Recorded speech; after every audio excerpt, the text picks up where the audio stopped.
मनुष्य के विनाश का कारण बनती है, ये एक चीज गीता में श्री कृष्ण ने बताई है। ये बातें गीता का ज्ञान कृष्ण ने महाभारत युद्ध के दौरान अर्जुन को दिया था।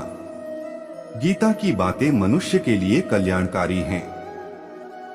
इसमें श्री कृष्ण ने बताया है कि मनुष्य का विनाश कब होने लगता है। श्रीमद् भागवत गीता का उपदेश भगवान श्री कृष्ण ने अर्जुन को दिया था। यह एकमात्र ऐसा ग्रंथ है जो मनुष्य को जीने का सही ढंग बताता है। गीता जीवन में धर्म, कर्म और प्रेम का पाठ पढ़ाती है। श्रीमद् भागवत गीता का ज्ञान मानव जीवन के लिए बहुत उपयोगी माना गया है। गीता संपूर्ण जीवन दर्शन है और इसका अनुसरण करने वाला व्यक्ति सर्वश्रेष्ठ होता है। श्रीमद् भागवत गीता में भगवान कृष्ण के उपदेशों का वर्णन है जो उन्होंने महाभारत युद्ध के दौरान अर्जुन को दिए थे। गीता की बातों को जीवन में अपनाने से व्यक्ति को खूब तरक्की मिलती है। गीता में श्री कृष्ण ने बताया है कि मनुष्य का विनाश कब होने लगता है। गीता में श्री कृष्ण कहते हैं कि मनुष्य को कभी भी अहंकार नहीं करना चाहिए। अहंकार मनुष्य से वह सब करवाता है जो उसके लिए सही नहीं है। अंत में यह अहंकार ही उसके विनाश का कारण बनता है। इसलिए जीवन में जितना जल्दी हो सके अपना अहंकार त्याग देना चाहिए। गीता में श्री कृष्ण कहते हैं कि किसी भी इंसान का पतन उस समय शुरू हो जाता है जब वो अपनों को गिराने की सलाह गैरों से लेना शुरू कर देता है। गीता में लिखा है, सरल व्यक्ति के साथ किया गया छल आपकी बर्बादी के सारे द्वार खोल देता है। चाहे आप कितने भी बड़ी शतरंज के खिलाड़ी क्यों ना हो, लेकिन सरल व्यक्ति के साथ किए गए छल के परिणाम आपको भुगतने ही पड़ेंगे। श्री कृष्ण कहते हैं कि इस धरती पर कर्मों की चपेट से न तो कोई बचा है और न ही बचेगा। जिसने जैसा किया है उसे वैसा भरना ही होगा। आज नहीं तो कल उसके कर्म उसके सामने जरूर आएंगे। श्री कृष्ण के अनुसार किसी का साथ ना मिलने पर कभी भी निराश नहीं होना चाहिए, क्योंकि कोई दे या ना दे, ईश्वर हर मुश्किल घड़ी में साथ देता है। गीता में श्री कृष्ण कहते हैं कि जब अत्याचारों को मुस्कुराकर सहा जाता है तो उस इंसान का बदला भगवान स्वयं लेते हैं। इसलिए किसी भी परिस्थिति में मुस्कुराना नहीं छोड़ना चाहिए। खुद पर नियंत्रण है बेहद जरूरी। डर लगने में कोई बुराई नहीं है, लेकिन उस डर को कभी भी खुद पर हावी न होने दें। खुद पर काबू रखकर ही सफलता को पाना संभव है। व्यक्ति का मस्तिष्क तभी तक उसका मित्र है जब तक वह उसके नियंत्रण में है। जब आपका दिमाग आपके नियंत्रण से बाहर हो जाता है तो वही उसका सबसे बड़ा शत्रु भी बन जाता है। इसीलिए जब तक आप सही है और जीवन में कोई गलती नहीं करते हैं तो आप किसी से बिल्कुल भी न डरे। भगवान गीता के अनुसार किसी भी व्यक्ति को खुद से बेहतर कोई नहीं जान सकता।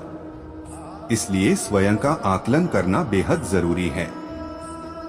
हम लोगों को हमेशा लगता है कि वो काम नहीं कर सकते हैं जो कोई दूसरा करता है। गीता के अनुसार जो भी व्यक्ति अपने गुणों और कमियों को जान लेता है वह अपने व्यक्तित्व का निर्माण करके हर काम में सफलता प्राप्त कर सकता है। अपने मन पर नियंत्रण रखें। श्री कृष्ण कहते हैं कि कई बार हमारा मन ही हमारे दुखों का कारण बन जाता है। गीता के अनुसार जिस व्यक्ति ने अपने मन पर काबू पा लिया, उसे नियंत्रण करने की कला सीख लिया है, तो वह मन में पैदा होने वाली बेकार की चिंताओं और इच्छाओं से भी दूर रहता है।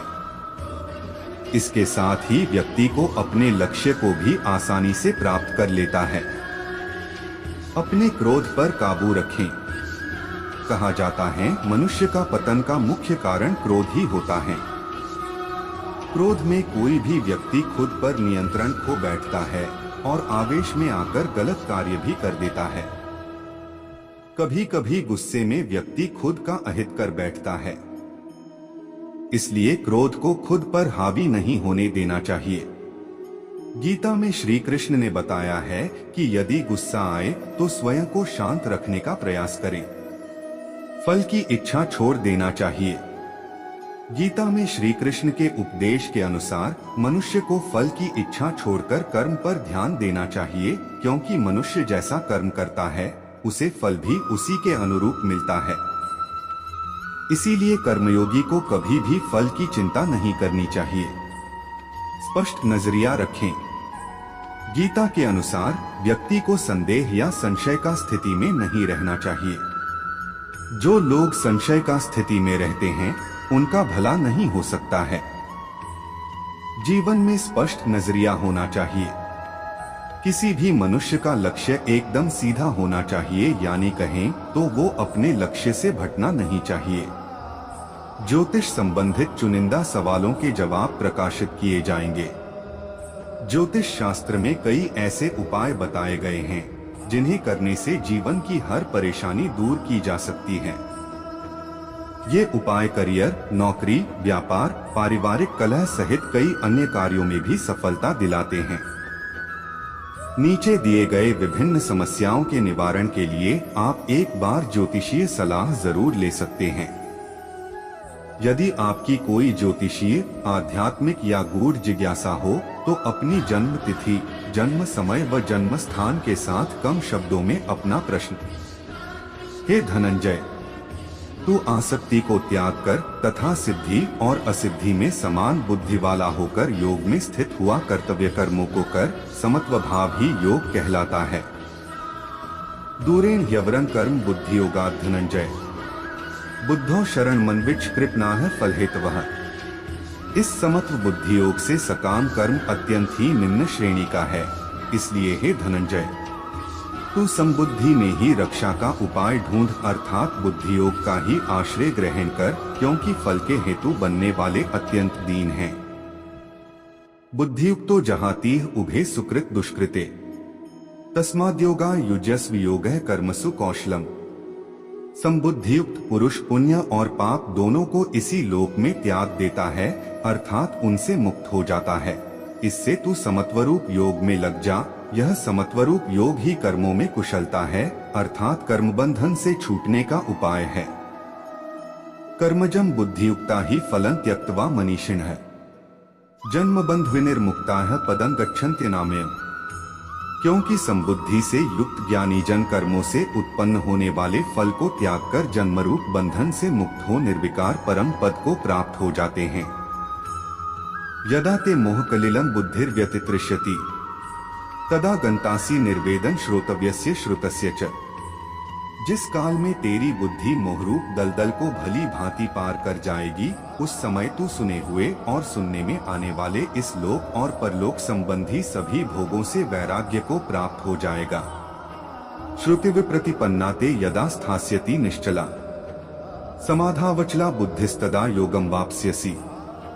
भांति भांति के वचनों को सुनने से विचलित हुई तेरी बुद्धि जब परमात्मा में अचल और स्थिर ठहर जाएगी, तब तू योग को प्राप्त हो जाएगा, अर्थात तेरा परमात्मा से नित्य संयोग हो जाएगा। अर्जुन उवाच, स्थितप्रज्ञस्य का भाषा समाधिस्थस्य केशव, स्थितधियः की प्रभाषेत किमासीत व्रजेत कीम। अर्जुन बोले, हे केशव, समाधि में स्थित परमात्मा को प्राप्त हुए स्थिर बुद्धि पुरुष का क्या लक्षण है? वह स्थिर बुद्धि पुरुष कैसे बोलता है, कैसे बैठता है और कैसे चलता है? श्री भगवानुवाच, प्रजहाति यदा कामान् सर्वान् पार्थ मनोक्तान्, आत्मन्येवात्मना तुष्टः स्थितप्रज्ञस्तदोच्यते। श्री भगवान बोले, हे अर्जुन, जिस काल में यह पुरुष मन में स्थित संपूर्ण कामनाओं को भली भांति त्याग देता है और आत्मा से आत्मा में ही संतुष्ट रहता है, उस काल में वह स्थित प्रज्ञ कहा जाता है। दुःखेष्वनुद्विग्नं नाह सुखेषु वित्तस्पृहः, वीतराग भय क्रोधः स्थित धीर मुनिरुच्यते।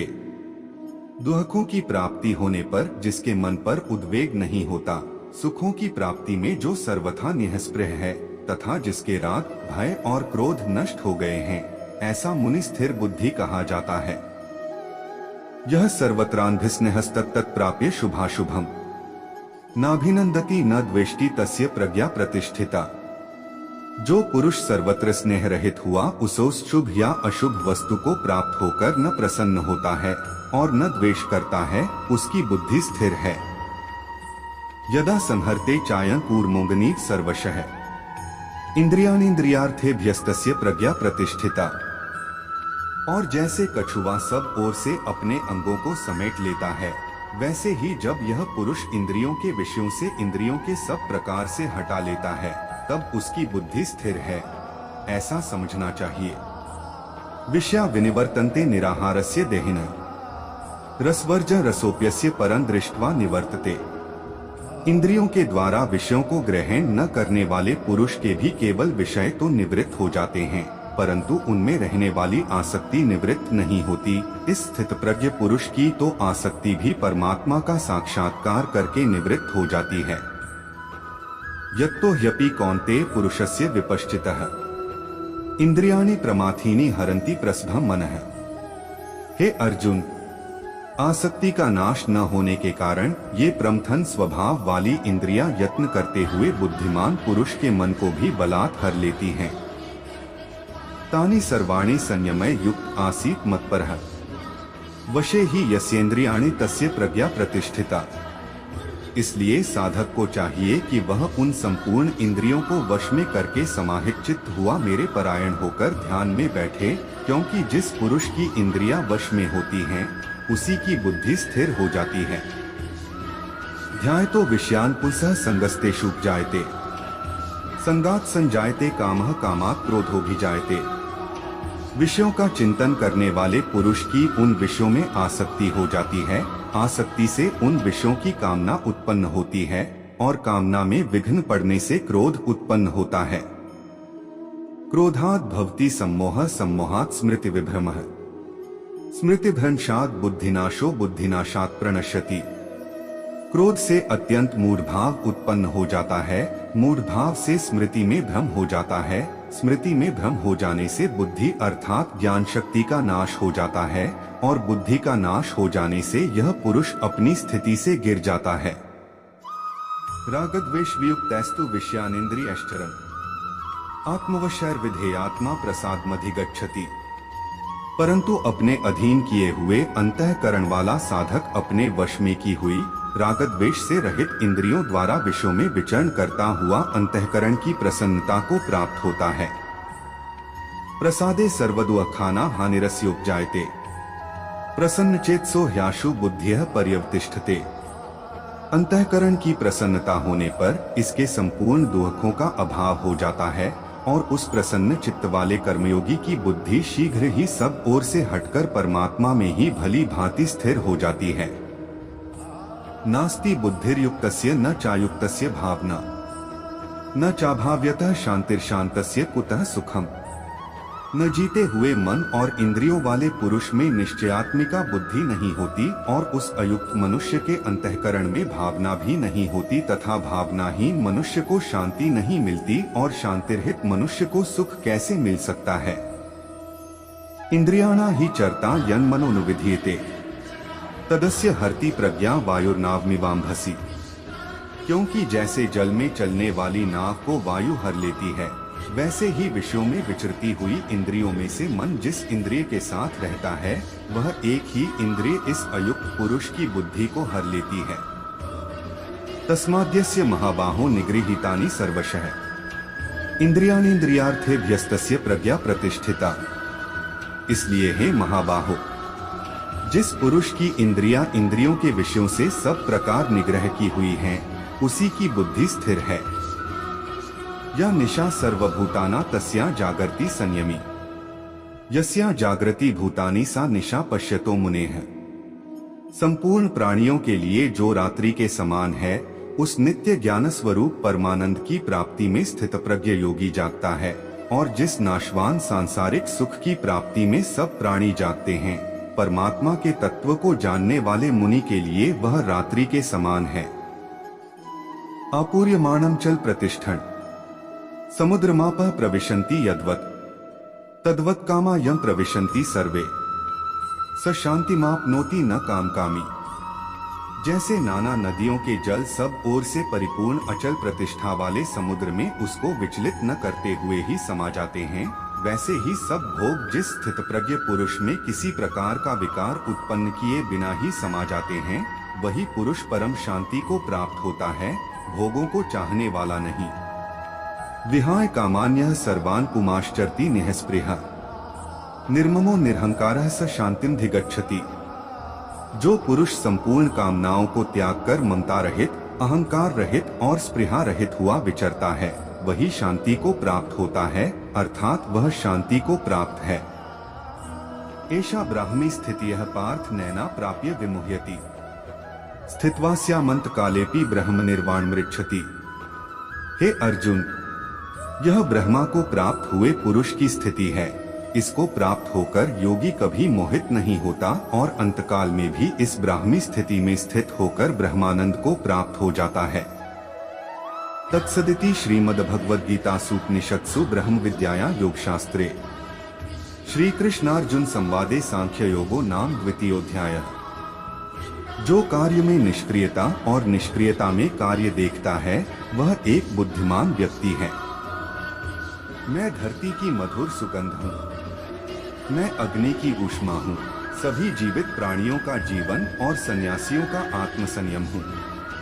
तुम उसके लिए शोक करते हो जो शोक करने के योग्य नहीं है, और फिर भी ज्ञान की बातें करते हो। बुद्धिमान व्यक्ति ना जीवित और ना ही मृत व्यक्ति के लिए शोक करते हैं।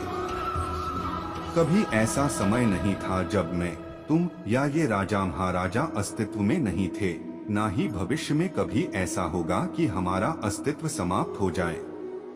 कर्म मुझे बांधता नहीं, क्योंकि मुझे कर्म के प्रतिफल की कोई इच्छा नहीं। हे अर्जुन, हम दोनों ने कई जन्म लिए हैं, मुझे याद है, लेकिन तुम्हें नहीं। वह जो वास्तविकता में मेरे उत्कृष्ट जन्म और गतिविधियों को समझता है, वह शरीर त्यागने के बाद पुनः जन्म नहीं लेता और मेरे धाम को प्राप्त होता है। अपने परम भक्तों, जो हमेशा मेरा स्मरण या एक चित्त मन से मेरा पूजन करते हैं, मैं व्यक्तिगत रूप से उनके कल्याण का उत्तरदायित्व लेता हूँ। कर्म योग वास्तव में एक परम रहस्य है। कर्म उसे नहीं बांधता जिसने काम का त्याग कर दिया है। बुद्धिमान व्यक्ति को समाज कल्याण के लिए बिना आसक्ति के काम करना चाहिए। जो व्यक्ति आध्यात्मिक जागरूकता के शिखर तक पहुंच चुके हैं, उनका मार्ग है निःस्वार्थ कर्म। जो भगवान के साथ संयोजित हो चुके हैं, उनका मार्ग है स्थिरता और शांति। यद्यपि मैं इस तंत्र का रचयिता हूँ, लेकिन सभी को यह ज्ञात होना चाहिए कि मैं कुछ नहीं करता और मैं अनंत हूँ। रुकिए, जो भी भक्त इस वीडियो को देख रहे हैं, वह इस चैनल को जरूर सब्सक्राइब कर लीजिए। हमारी कृपा आप पर बनी रहेगी और आपका मनोकामना जरूर पूर्ण होगा।